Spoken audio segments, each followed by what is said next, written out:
નમસ્કાર મિત્રો, સ્વાગત છે તમારું આચાર્ય સ્ટડી પોઈન્ટ યુટ્યુબ ચેનલના એક નવા વિડીયોમાં.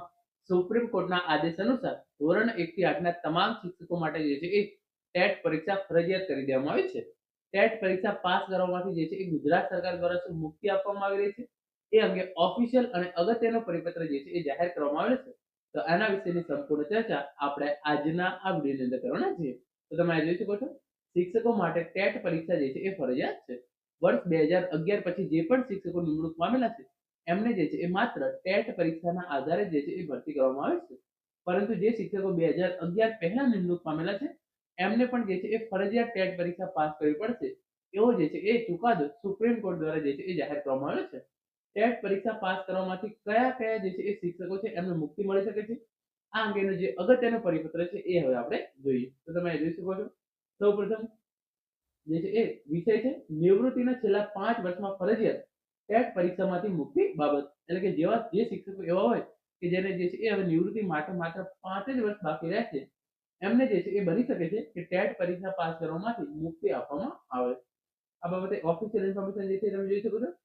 ઉપરોક્ત વિષય પર જણાવ્યું કે શિક્ષણ વિભાગ દ્વારા સંદર્ભ દર્શિત પત્રથી સુપ્રીમ કોર્ટ દ્વારા આપવામાં આવેલ ચુકાદાને અનુલક્ષીને વર્ષ 2011 પહેલા નિમણૂક પામેલ હોય અને ટેટ પરીક્ષા પાસ કરેલ ન હોય અને વર્ષ 2011 પછી નિમણૂક પામેલ હોય અને ટેટ પરીક્ષા પાસ કરેલ હોય તેવા શિક્ષકોની નિયત પત્રક મુજબની માહિતી 2 દિવસમાં મોકલી આપવાની સૂચના આપવામાં આવે છે. તો શિક્ષણ વિભાગ દ્વારા 2011 પહેલા નિમણૂક પામેલા હોય અને ટેટ પરીક્ષા પાસ કરેલી ન હોય તેવા શિક્ષકો અને 2011 પછી નિમણૂક પામેલા હોય અને ટેટ પરીક્ષા પાસ કરેલ હોય એવા શિક્ષકોની યાદી બનાવવાની જે છે એ કામગીરી શરૂ કરવામાં આવી છે.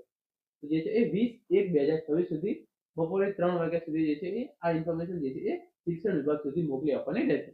તો આ કામગીરી જે છે એ આપણે નથી કરવાની, પરંતુ જે છે એ આચાર્ય દ્વારા જે છે આ પ્રોસેસ કરવામાં આવશે. પરંતુ તમારે અત્યારે એટલું ધ્યાનમાં રાખવાનું છે કે જે છે ઉમેદવારો એવા છે કે જેણે ટેટ પરીક્ષા પાસ કરી નથી અને 2011 પહેલા નિમણૂક પામેલું છે એવા જે છે એ શિક્ષકોની યાદી તૈયાર થઈ રહી છે.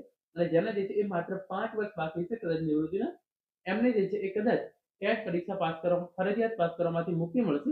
બાકીના જેને વધારે સમય બાકી છે એમને જે છે એ હવે ટેટ પરીક્ષા પાસ કરવી પડશે. અને જે શિક્ષકો ઓલરેડી જે છે એ 2011 પછી નિમણૂક પામ્યા છે અને ટેટ પરીક્ષા પાસ કરેલી છે એમના માટે જે છે એ વધારે પ્રોબ્લેમ આવશે નહીં. મિત્રો, આ હતો આજનો video. Thank you so much for watching.